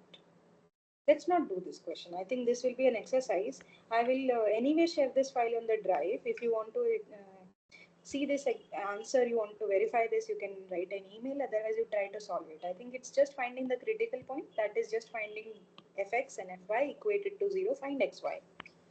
Okay, That where is do pretty we simple. find this file? On the File. portal itself? Well, I think, do you see the page where you get the link of there's a Google sheet where you have a YouTube link for that my recording, and you also have a link to the drive. Maybe if Can you do not have, I will email you my link, the link to the drive file. I will send you. I will email you. there is a But section here if on you on the problem solving sessions. There is a section in the portal. okay, I think there is. I think that should not be. There should not be. You not may not find it, but on Okay, the Google they sheet. have presented a section for the, yeah, in the Google Sheet they have placed the link for this as well. Yeah. Google Drive, and there is one link you can go and check. All my previous files are also there. All recorded files, written files also. Okay, so here I think I leave this part. You have to just find the critical point that you can do, and then you have to check whether it is local minima, maxima. I think that also you can do by finding ABCDs. This file will be useful before the exam as well. Yeah, you can go through at any time, and if you have any doubt within the file, you can always email me. Yeah, okay, so I will just leave this part. I think I want to discuss one important question that will help you in assignment. So Okay. let's leave this part. Is that important? Minimum and maximum function. I think this also you can do. I just okay. Hint is use Lagrangian. You're using the Lagrange's. Lagrangian. Yeah. So I just give you a hint. You use that and find xy, find lambda, and get the maximum minimum. Okay. Yeah, this is what I want to discuss. This question. I will end with this question. You have to find the point on the plane which is closest to this point. I think Okay. okay, this is one question. Maybe this is not the only question I want to discuss. Another question is what is the maximum and the minimum distance from the origin to the curve this? So, you have to find the distance which can be the maximum distance from the origin, and there will be a certain point on the curve which will have that maximum distance from the origin, and there will be a point which have the minimum distance from the origin. But what are those points? And what is that maximum and minimum value? Does it click to your mind that it's question about maximizing certain function with respect to certain constraint? Like the approach should be to first use the distance formula and then optimize it according to the Right. question. Okay. Yeah, you are right. Let's do this question first, and we'll go back to the other question. I am a bit interested in this. Okay, you have certain curve. I don't know the. This is, let's say, our surface. This is, and this has to be. There is this point 0, 0, 0. I want to maximize the function. Which is that function which I want to maximize or minimize? Yeah, the Like if we, distance. the distance to any Yeah, arbitrary and point would be root to of any x squared arbitrary. plus y squared plus z square, and Very that good. should also satisfy the equation of the plane. So, can you write the problem in terms of maximizing with respect to constraint? Yes, and we can use the Lagrange's function. Exactly right. Exactly. So, what do I? I mean, what I want to say here is the all thing that I am telling you is it this kind of question which looks like you want to find the distance by doing certain thing with the curve is like you have to make it into a problem which is like maximizing or minimizing a certain function, but you should know the function. That means you should know the distance of a point, a general point from the origin, which is nothing but root of x square plus y square plus z square. So maximize this function with respect to the constraint which is given the curve, because you have to find the point which should satisfy the curve. That means gxy has to be 0. Yeah. Yeah. So this is subject to 3x square so on minus 140 equal to 0. This is your gxyz, or just gxy, I think. The point is only we are talking about in R2, so let's not worry about z. It is just this. Hmm? Yeah, right. And so this kind of thing I somehow want to say, and this will help you in assignment also. That right, looking at the problem, the way it has been stated doesn't seem to be like that, but you can rewrite it and see it as a problem like maximizing function with respect to a constraint. Okay, I think you can do it, right? I can leave it Yeah. now. And the hint is either use Lagrangian or ABCD. I will prefer Lagrangian. So find your lambda, find your xy, find the maximum, find the minimum. That's all. Okay, let's come back to this because we don't have much time. Find the point on the plane which is closest to this point. Here is one fact I want to make sure that you understand. So, what is your way? If I ask you, suppose you are, I try to show you. Okay. Let's say this is your path. This is certain kind of road, and you are here, and you want to cross the road. You want to cross the road with the minimum distance. Can you tell me which path will you follow so that you will cross the road? You will reach up to the road, but by shortest path.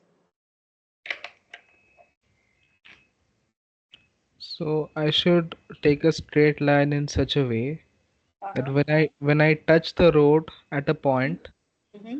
the tangent at that point would be perpendicular to my path. Exactly right. So, you somehow reach at this point and this become a tangential way. So somehow your way and your path and the road that should be perpendicular. So the only essence of this fact, what I'm telling you is that the closest or the shortest path is always the perpendicular distance.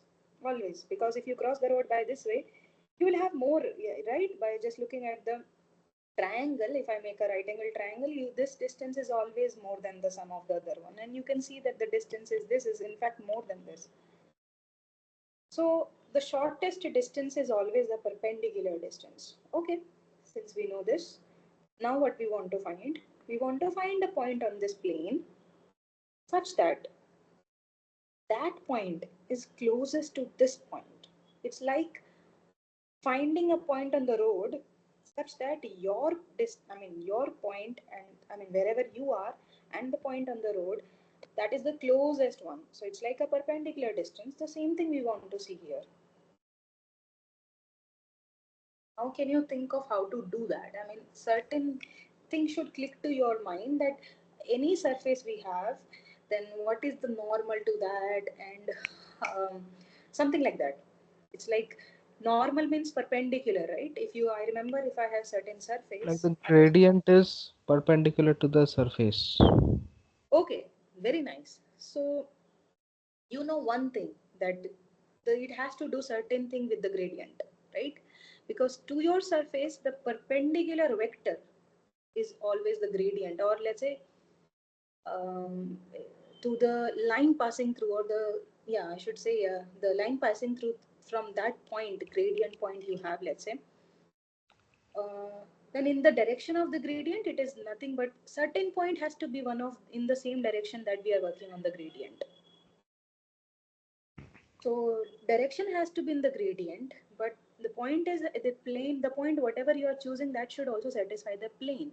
Yeah, point can be any random point. I can extend that gradient, let's say. By computing the gradient, I can go away from the surface. But Like the I should point 101 should satisfy the gradient. uh, I should not say that. Maybe you think a bit more. Okay, let me just try to convey one more fact. Gradient, that is perpendicular to your plane. That is for sure. And you want to make sure that uh, that point should also be on the curve, and that should also be the distance has to be the minimum from that. So this that is the point should satisfy the curve will help you something. Yeah, suppose I have a gradient vector. I will compute the gradient vector at any, let's say, x naught, y naught, z naught. That point may not, the given if I find the compute the gradient at that point may not satisfy the curve, the plane, but I want to make sure it should also satisfy the plane. Then it doesn't have many choices left. If we take a gradient of the plane, then we get a path perpendicular to the plane. Yes. That means you have to move in the same direction.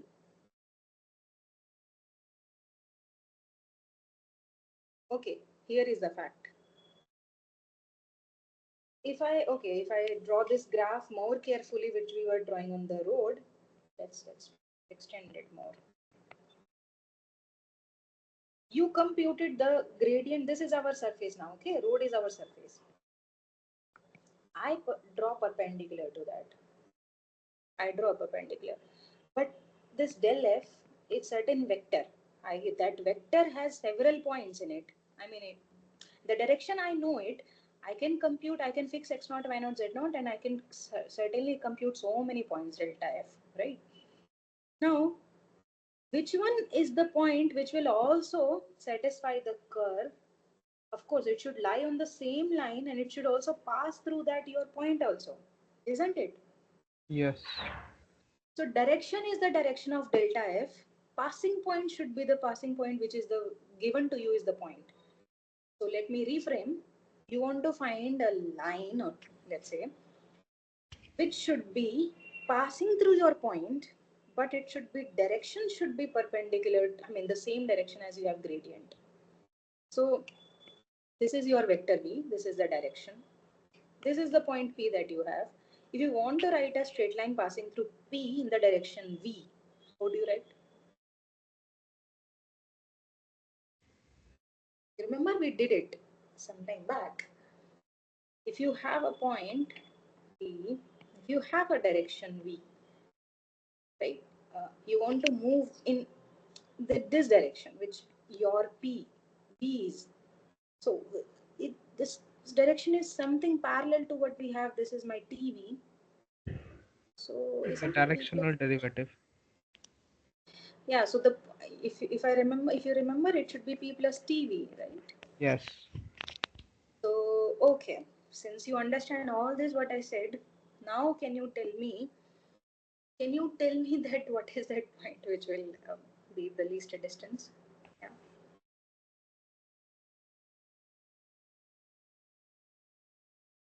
Form a line, form a line passing through your point. Direction is delta f. Now, can you do it? Just a minute.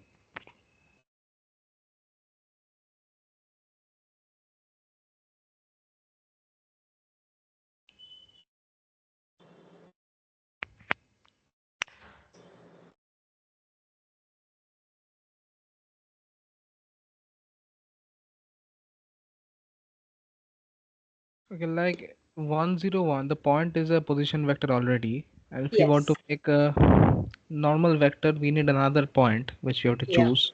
Yeah. So the And direction we V. and we can choose any arbitrary point on the plane initially Uh, and and well, make it move in the direction of delta f. yeah, you tell me the direction delta f. What is delta f? In this case, delta f is 3, comma 4, comma 1.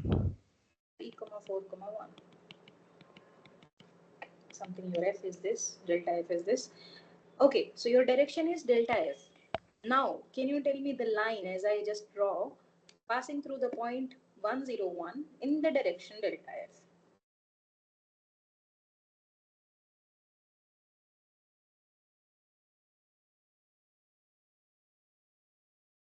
Hmm? Repeating, I think. Okay, it could be 101 plus Mhm. some t into 341. Okay, so this is the line which you want to go And this perpendicular. resembles the Lagrange's formula somehow. No, I should not say that because your delta G is something you should have. Here there is no G, but yeah, you can make a. It's good to make the way you are making relation between things. It's good to make, but maybe there is. But to me it doesn't look like. But maybe there is. Okay, here is this one line. So what we got is certain line, and this is the path we have to follow in order to get that closest point. Yeah, but the point has to be on the On the surface. on the surface.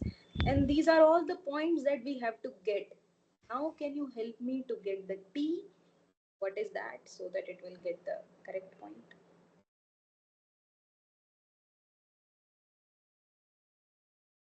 You see, this line may not touch your curve. There are several points which may not lie on your surface, which you want to know. Because what you want to know is that point should be on your surface. That has to be closest to this point.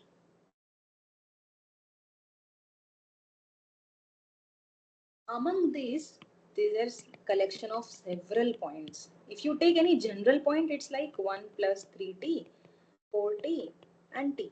Sorry, 1 plus t. This is any general point on the line. You want to make sure that this point should also be on the surface. Okay, How we can you can tell me? we can substitute it in the equation of the plane, and we can get Exactly. the value of t. Exactly. Find it. Now show the function of t or Sure. the plane. Just do this.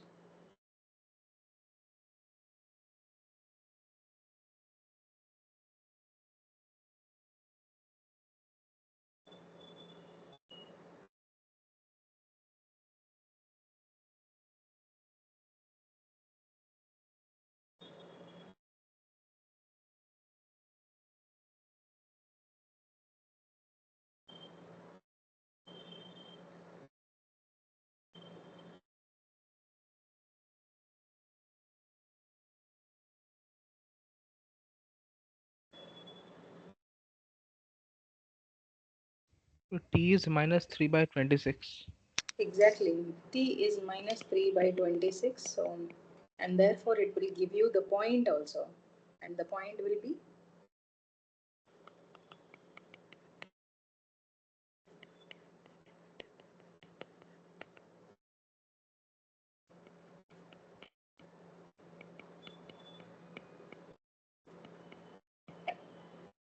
yeah.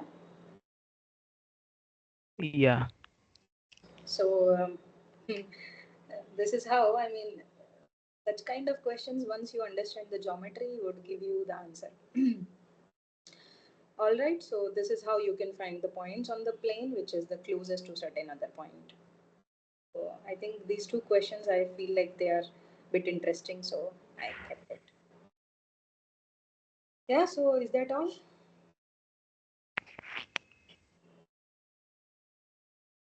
Okay, do you want to ask anything else? No. Okay, then let's go back. I think today nobody came other than you. Let me stop recording.